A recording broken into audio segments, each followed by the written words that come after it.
안녕하십니까.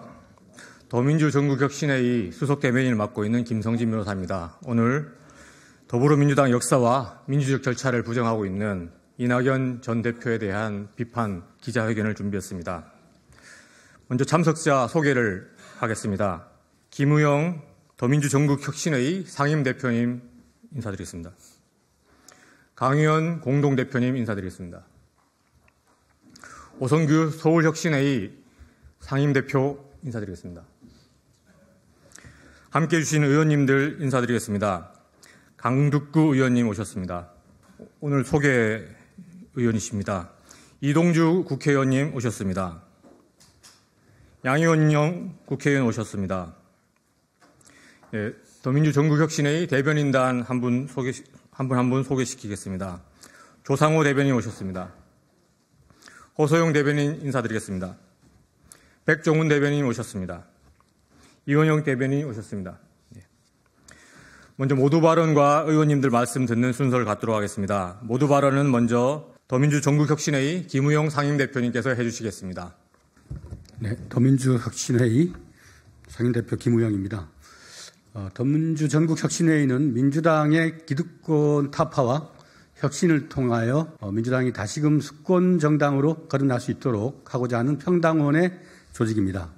오늘 이 기자회견장에는 그간 더민주 전국혁신회의와 뜻을 함께한 의원들 중 의원 대표단으로 이동주 의원, 강득구 의원, 양이원영 의원, 민영배 의원, 김용민 의원 이렇게 5분이 의원 대표단으로 함께 활동하고 있는데 그중에 강득구 의원, 이동주 의원, 양이원영 의원이 오늘 함께한 뜻깊은 자리입니다. 또 오늘 기자회견은 민주당의 기득권의 상징일 수도 있는 전 대표이자 문재인 정부의 총리를 지내신 이낙연 전 대표님이 애당심과 또 역사와 민주당에 대한 기본적인 애정이 남아있다면 마지막까지 우리와 함께할 수 있는 새로운 선택을 고대하고 또 민주당 안에서의 변화를 추구하는 것이 진정 민주당을 사랑하는 사람의 자세가 아닌가라는 차원에서 마지막 절실한 호소를 드리고자 하는 그런 자리이기도 합니다.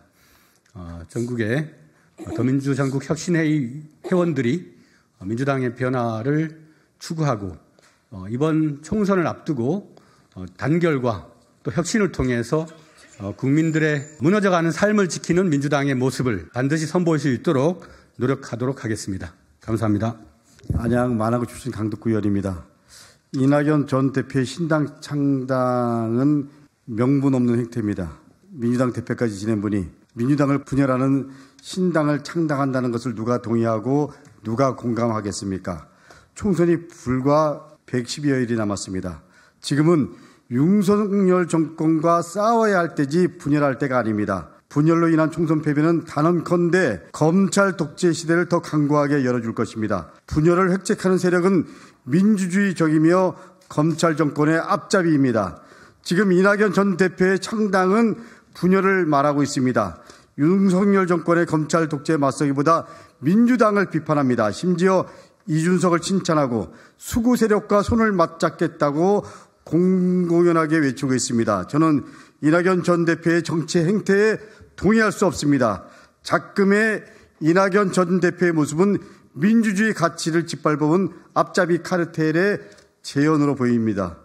민주당이 고칠 것이 있다면 민주당 안에서 함께 싸우는 것이 당연합니다.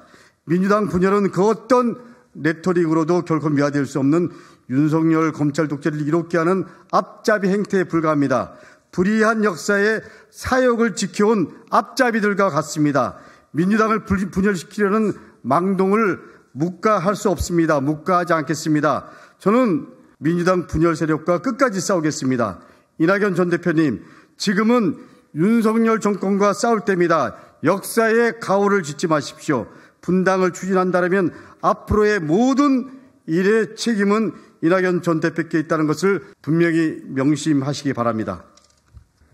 네, 더불어민주당 전국 소상공인 위원장을 맡고 있습니다. 참 참담한 심정입니다. 이낙연 전 대표님, 전남에서 우리 문재인 정부 때 과거에 국회의원도 하고 도지사도 하고 문재인 정부 때 국무총리까지 역임을 했습니다. 당 대표까지 맡았습니다. 민주당에서 그 어느 때보다 그 어느 과정에서보다도 커리어를 쌓았고 양지에서 성장을 했고 큰 권력을 가졌던 분입니다. 그런 분이 갑자기 거대 양당 구조를 비판하면서 새로운 선택지가 되겠다고 합니다. 지난 대선을 앞두고 갑자기 박근혜를 사면하자고 해서 우리 당의 지지율을 다 까먹은 분이기도 합니다. 또한 대선 경선에서 패하자 아무 역할도 하지 않고 사실상 현실을 방기하는 윤석열 정권의 폭정에 1년 넘도록 외면하는 이런 행태를 목도했었습니다. 그랬던 분이 이를 총선을 앞두고 당의 분열을 조장하고 이제는 이준석과 이런 제3의 길 세력들과 손잡겠다고 합니다. 돌아올 수 없는 강을 건너려고 하고 있습니다. 내년 총선은 우리 1년 6개월이 넘는 기간의 윤석열 정권의 검찰 독재 정권의 폭정에 맞서서 민심 퇴행에 맞서서 민중들이 바라는 국민들이 바라는 새로운 정치를 만들어야 되는 아주 중요한 선거입니다. 국민의힘과 윤석열 정권의 폭주를 막기 위해서는 그 어느 때보다도 민주당의 단결과 단합이 필요할 때입니다. 이러한 때에 이낙연 전 당대표의 이러한 분열 책동은 도저히 당원들 입장에서는 묵과할 수 없는 상황입니다. 중단해 주시길 바랍니다. 더 이상의 이런 분열과 관련된 전 당대표 이낙연 전 당대표의 행동에 대해서 당원들이 민주당 당원들과 민주당을 지지하는 국민들이 묵과하지 않을 것입니다. 이상입니다. 네, 바람과 해를 담은 정치 더불어민주당 국회의원 양이원영입니다. 오늘 더민주 전국혁신회의에서 기자회견을 준비를 하셨는데요. 그 전에 저희 개별 의원들도 그렇고 저희 국회의원 차원에서도 여러 입장을 밝히기 위한 개별 입장도 밝혀왔고 그리고 입장을 밝히기 위한 연명 작업들을 지금 하고 있는 상황입니다. 왜 이렇게 많은 사람들이 이러고 있는지 그건 오직 하나입니다. 지금 시대의 사명은 현재 정치의 사명은 윤석열 정권의 심판입니다. 나라가 이렇게 무너질 수도 있구나라고 지금 다들 탄식을 하고 있고요. 그리고 코로나19 때보다도 더 힘든 경제적 상황, 경기, 물가, 어느 하나도 지금 희망이 보이지 않을 정도로 곤두박질치고 있습니다. 나라의 위상이 바닥으로 떨어지고 있고 국가 경제, 민생 경제가 끝을 모르게 추락하고 있습니다. 이대로 가다간 이게 정말 어떻게 될지 모르겠다 이런 불안함이 엄습하고 있는 상황입니다. 그런데 정치적 유불리 또는 사적 권력 의지 이런 것에 의해서 정말 대통령 빼고는 다 해보신 분이 국회의원과 국무총리와 당대표까지 다 해보신 분이 이 시대적 정치적 사명을 배신하고 개인의 권력 의지를 달성하기 위해서 신당을 만드는 게 아닌가 그렇게밖에 보이지가 않습니다. 어떤 거기에 명분이 있습니까? 누구를 붙잡고 물어봐도 저는 같은 얘기라고 생각을 합니다. 과거에 국민의당 분리되면서 호남 지역이 많이 넘어갔었죠. 근데 그때로 생각하시면 안 됩니다. 착각입니다. 죄송한 말씀이지만 이낙연 대표님께서 우리 당원들에게 어떤 희망을 보여주시지를 못하셨습니다. 그래서 대통령 경선에 패하신 거고 그런 과정이 있습니다. 근데 그거를 신당을 차려서 그 몇 %라도 챙겨보겠다 이렇게 하시면 이게 윤석열 정권을 심판해야 되는 그 전선이 무너지게 됩니다. 국민의 삶을 도대체 어떻게 하실 생각이십니까? 저는 제발 큰 대의에 맞는 그런 선배다운 모습을 보여주시기를 다시 한번 호소드립니다. 네, 이상입니다. 기자회견문 낭독이 있을 텐데 그 전에 간단하게 코멘트 드리면은 흘러간 물은 물레방아를 다시 돌릴 수 없습니다. 국민은 대전환의 시기 관리형 대표가 아닌 돌파형 리더를 필요로 하고 있습니다. 그래서 국민은 이낙연이 아닌 이재명을 선택한 것입니다. 이를 거부하는 것은 본인이 국민과 당원위에 있다는 그 오만과 독선의 다름 아닙니다. 부디 민주주의라는 원칙, 단순한 원칙에 따라주실 것을 부탁드리겠습니다. 이낙연 대표님의 길은 하나입니다. 민주당과 싸우는 신당 창당이 아니라 민주당을 살리는 정계 은퇴라고 생각합니다. 계속해서 기자회견문 낭독하겠습니다. 기자회견문 낭독을 하겠습니다. 더불어민주당의 역사와 민주적 절차를 부정하는 이낙연 전 대표를 규탄합니다. 이낙연 전 대표가 신당 창당을 선언했습니다. 민주당의 이름으로 5선 국회의원, 전남도지사, 국무총리를 지내고 당의 대표까지 영입했던 분이 당의 역사와 민주적 절차를 부정하고 나오셨습니다. 한 언론에서는 이낙연 전 대표를 민주당의 영혼이나 다름이 없는 정치인이라고 평가하면서 절대 신당을 창당할 리가 없다고 장담했습니다.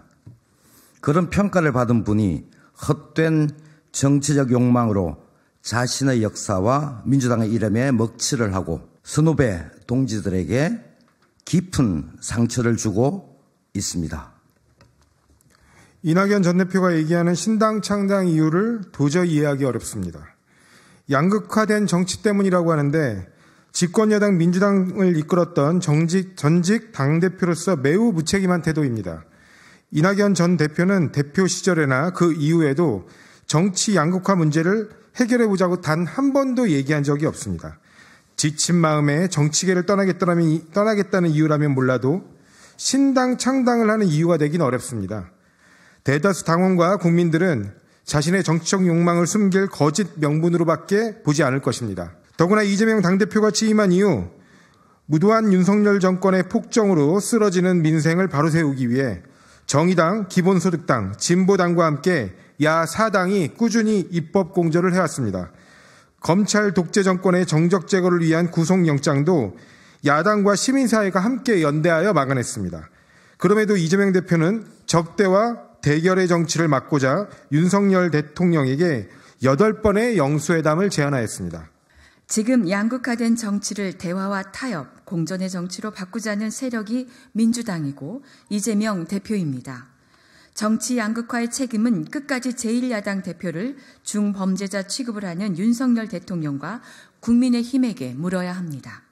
그런데 왜 그것이 민주당을 분열시키고 신당을 창당하는 이유가 된 것입니까? 신당 창당의 뚜렷한 이유는 이재명 대표를 반대하는 것뿐입니다. 정치적 가치나 비전을 국민에게 제시하지 못하면서 오직 반명이라는 주장밖에 보이지 않습니다. 민주당의 전직 대표로서 당의 민주적 절차와 책임 정치를 완전히 무시하는 행태입니다. 이재명 대표의 사법 리스크는 본질적으로 검찰 스토킹입니다. 검찰의 스토킹은 사법 리스크가 구속영장 기각으로 판단했습니다. 이를 두고 이재명 대표의 거취를 논한 것은 제1야당 대표를 중범죄자 취급하는 자들과 무엇이 다른지 알 수 없는 주장입니다. 2021년 대선 경선에서도 2022년 전당대회에서도 이재명 대표는 당원과 국민의 선택으로 더불어민주당 대선 후보가 되었고 당 대표가 되었습니다. 그를 선출한 당원과 국민의 믿음과 신뢰는 여전히 유지되고 있으며 오히려 더 높아졌다는 여론조사 결과도 있습니다. 이런 당신과 민심을 부정하는 것은 민주적 절차를 무시하는 반민주적 발상과 다름이 없습니다. 당대표로서 치룬 2번의 보궐선거에서도 승리하였습니다. 3반기 4.5 보궐선거에서는 김기현 국민의힘 전 대표의 정치적 터전인 울산 남구에서 기이한 승리를 만들었습니다. 지난 10월 11일 서울 강서구청장 보궐선거에서도 큰 차이로 승리했습니다. 2번의 보궐선거 승리는 민주당이 잘한 것이 아니라 윤석열 정권의 오만함을 심판하고자 하는 민심의 반영이었음이 분명합니다. 그러나 선거에서 이긴 대표를 물러나라는 주장을 책임 정치라고 납득할 사람은 없습니다. 아무런 정치적 명분도 근거도 없는 신당 창당은 결국 이낙연 전 대표의 헛된 정치적 욕망 때문이라고 생각할 수밖에 없습니다. 왜 문재인 정부의 초대 국무총리였던 이낙연 전 대표가 윤석열 캠프 전략기획 실장이었던 금태섭과 국민의힘 반도체 특위 위원장이었던 양양자 같은 사람들과 정치적 미래를 도모한단 말입니까? 종국에는 이 신당이 윤석열 정권에게 투항할 수밖에 없음을 모두가 알고 있습니다. 이는 민주당의 역사를 부정하는 것이고 이낙연 전 대표가 모셨던 김대중, 노무현, 문재인 대통령의 명예를 모욕하는 것이나 다름없습니다. 더민주전국혁신회의는 이낙연 전 대표의 신당 창당을 더불어민주당의 역사와 민주적 절차를 부정하는 행위로 규정하고 엄중하게 규탄합니다. 민주당과 진보개혁 세력의 분열을 불러일으켜 윤석열 정권의 이익에 복무할 이낙연 전 대표의 신당 창당 구상을 중단하길 촉구하며 이에 동조하는 민주당 내 분열 세력의 준동을 좌시하지 않을 것입니다. 2023년 12월 18일 더민주 전국혁신회의. 이상으로 기자회견을 마치도록 하겠습니다. 밖에서 백브리핑 준비하겠습니다. 감사합니다.